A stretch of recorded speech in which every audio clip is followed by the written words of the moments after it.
1980 के दशक में दुनिया का 80% कोकेन सप्लाई करता था पाब्लो एस्कोबार। उन दिनों में जब 1 ग्राम कोकेन का प्राइस 2000 रुपीज़ था, उस time Pablo Escobar per day 15 ton cocaine supply करता था यूएस के अंदर। जब अचानक उनकी बेटी मेनुला का हाइपोथर्मिक हो जाता है तो उसको गर्म रखने के लिए $2 मिलियन यानी कि 15 करोड़ रुपीज़ में आग लगा दिया था पाब्लो एस्कोबार ने।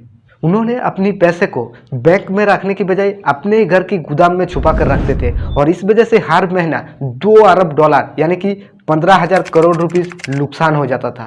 उन्होंने खुद के ऊपर लगाए हुआ केस को हटाने के लिए कोलंबियन गवर्नमेंट को $10 बिलियन यानी कि 76,000 करोड़ का ऑफर किया था। उन्होंने खुद को बचाने के लिए 4,000 लोगों की हत्या कर दिया था, जिसके अंदर कोर्ट की जज, लॉयर, पुलिस, गवर्नमेंट ऑफिसर और ड्रग माफिया भी शामिल था।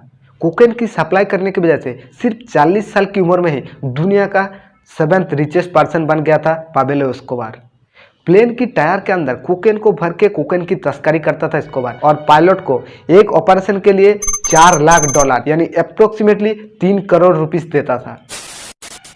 नमस्कार दोस्तों, अक्सर अपने ड्रग माफिया और ड्रग डीलर को हिंदी फिल्मों में देखा होगा, जहां पर African drug mafia, Russian drug mafia, Malaysian drug mafia को कई देशों की पुलिस की तलाश रहता है। लेकिन एक बार सोच के देखिए, यही ड्रग माफिया अगर रियल लाइफ में होता है तो कितना खतरनाक हो सकता है। और इसका सबसे बड़ा एग्जाम्पल है पाब्लो एस्कोबार, जिन्होंने कोकेन की स्मगलिंग में यूएस की एफबीआई को भी चकमा दे देता था और पूरी कोलंबियन गवर्नमेंट जिससे डरते थे। तो आइए जानते हैं कि कैसे सिर्फ 35 साल की उम्र में ही पाब्लो एस्कोबार कोकेन का किंग बन गया था। 1 दिसंबर 1949 पाब्लो एस्कोबार का जन्म होता है कोलंबिया की रियो निग्रो की एंटियोकियो गांव में एक किसान की परिवार में। उनकी पिता की 7 बेटे थे और पाब्लो एस्कोबार उनमें से तीसरा संतान था। पाब्लो एस्कोबार की बचपन गुजरता है पास की मेडेलिन सिटी में। सिर्फ 17 साल की उम्र में ही पाब्लो एस्कोबार स्कूल छोड़ देता है और 1 साल बाद अपनी चाचेरे भाई गुस्तावो गवेरिया के साथ फिर से स्कूल ज्वाइन करता है। मेडेलिन की सड़कों की जिंदगी ने एस्कोबार को टीचर की नज़रों में एक गैंगस्टर बना दिया था, लेकिन पाब्लो एस्कोबार ने हार नहीं माना। उनकी क्रिमिनल लॉयर और पॉलिटिशियन बनने की ख्वाहिश ने उनको कॉलेज तक खींच के ले गया। स्कूल कंप्लीट करने के बाद Pablo Escobar Autonoma Latin American college में एडमिशन लेता है, लेकिन कुछ ही दिन बाद कॉलेज छोड़ देता है। एस्कोबार ने अपना क्रिमिनल करियर की शुरुआत की 1969 में। कॉलेज छोड़ने के बाद धीरे धीरे वो आपराधिक गतिविधि में शामिल होने लगा और illegal cigarette, fake lottery ticket के साथ साथ मोटरसाइकिल भी चुराने लगा। 20 साल की उम्र में ही पाब्लो एस्कोबार अपना गैंग बनाकर कार चोरी करने लगा और चुराया हुआ कार को तोड़ के उसकी पार्ट्स को बेच के मुनाफा कमाने लगा। धीरे धीरे पाब्लो एस्कोबार की गैंग के साथ साथ क्रिमिनल रिकॉर्ड भी बढ़ने लगा। 1970 की शुरुआत में पाब्लो एस्कोबार अलग अलग स्मगलर के लिए काम करना चालू कर दिया और वहां पर उन्होंने देखा कि स्मगलर ने हमेशा लोगों को किडनैप करके फिरौती मांगने लगा और इन सब चीजों को देखते हुए पाब्लो एस्कोबार ने कार चोरी की काम छोड़ दिया और अपने गैंग के साथ मिलकर लोगों को किडनैप करके फिरौतियां मांगने लगा। 1971 में एस्कोबार ने बिजनेसमैन डियागो इचोविरा को किडनैप कर लिया और फिरौती में $50,000 की मांग की। पैसे मिलने के बाद एस्कोबार ने डियागो की हत्या कर देता है और इन हादसे के बाद गैंग बहुत ही फेमस हो जाता है। 1970 के बाद कोलंबिया से कोकेन की स्मगलिंग पूरी दुनिया में फैलने लगा और उस टाइम कोलंबिया में कोकेन स्मगलिंग का लॉर्ड था फेबियो रेस्टोरिपो। फेबियो रेस्टोरिपो साल में 1 से 2 बार 60 से 70 किलो कोकेन भेजता था यूएस के अंदर। कुछ ही दिन बाद एस्कोबार फेबियो रेस्टोरिपो के साथ स्मगलिंग करने का काम शुरू कर दिया। 1975 में एस्कोबार ने रेस्टोरिपो की हत्या कर देता है और कोलंबियन कोकेन लॉर्ड की जगह ले लेता है। एस्कोबार की क्रिमिनल रिकॉर्ड धीरे धीरे कोलंबियन सिक्योरिटी सर्विस डैश का ध्यान आकर्षित करता है। एस्कोबार ने दुनिया में पहली बार कोकेन स्मगलिंग करने के लिए एक ऑर्गेनाइजेशन कम्युनिटी की स्थापना की, जिसका नाम रखा गया था मेडेलिन कार्टेल। अब मेडेलिन कार्टेल से दुनिया भर में ड्रग की स्मगलिंग होने लगा। ज्यादातर कोकेन मेडेलिन कार्टेल से यूएस के अंदर जाता था और यूएस से पूरी दुनिया भर में ड्रग की स्मगलिंग होने लगा था। 1976 में साउथ अमेरिका की एक छोटा सा कंट्री इक्वाडोर से एस्कोबार ड्रग्स स्मगलिंग करके वापस आ रहे थे, तब कोलंबियन सिक्योरिटी एजेंट की हाथ लगा एस्कोबार। तलाशी के दौरान उसकी कार की टायर के अंदर से 39 किलो कोकेन मिला था और इस वजह से उनको जेल में डाल दिया गया। जेल के अंदर लिया गया एक तस्वीर में आप देख सकते हो कि एक आदमी को पुलिस ने जहां पर कोकेन की केस में रंगे हाथों पकड़ा, वही आदमी जेल के अंदर कितनी फेयरलेसली हंसते हुए दिखाई दे रहा है, क्योंकि उनको खुद के ऊपर पूरा भरोसा था कि कोलंबियन सरकार एस्कोबार का कुछ भी बिगाड़ नहीं सकता था। कार्रवाई के लिए एस्कोबार को कोर्ट में पेश किया गया, लेकिन जेल के अंदर रहते हुए भी एस्कोबार ने कोर्ट की जज को ही बदल दिया और इस वजह से कोर्ट में दूसरी बार कार्रवाई हुई, लेकिन इस टाइम जज को बदलने के अलावा कोर्ट की जज को ही खरीद लिया। इस वजह से उनके ऊपर किसी तरह की कोई आरोप साबित ना होने की वजह से एस्कोबार को बाइज्जत रिहा कर दिया जाता है। इसका ठीक 1 साल बाद जिस कोलंबियन एजेंट ने एस्कोबार को गिरफ्तार किया था, उस एजेंट की हत्या कर देता है। इसी तरह एस्कोबार ने लॉ एनफोर्समेंट के साथ अपना संबंध बनाया रखा। जब भी एस्कोबार के ऊपर किसी भी तरह के कोई केस होता था तो पुलिस, लॉयर, जज के साथ सभी गवर्नमेंट ऑफिसर को खरीद लेता था और जिसको खरीद नहीं पाता था उसकी हत्या कर देता था। 1978 में एस्कोबार अपनी एक फार्म हाउस के अंदर कुछ ड्रग स्मगलर के साथ मीटिंग करता है और इस मीटिंग के बाद कोकेन की स्मगलिंग और भी तेजी से फैलने लगा था। 1978 में 19,000 किलो एनिसेंट कोरियन सप्लाई किया था यूएस के अंदर। उस टाइम कोलंबिया और यूएस की गली गलियों में ड्रग मिलने लगा था। कोकेन की स्मगलिंग करने के लिए एस्कोबार ने एफबीआई को भी खरीद लिया था। एस्कोबार ने फ्लोरिडा की मियामी, कैलिफोर्निया, प्यूर्टो और कई जगह पर ड्रग की सप्लाई पॉइंट बनाया था।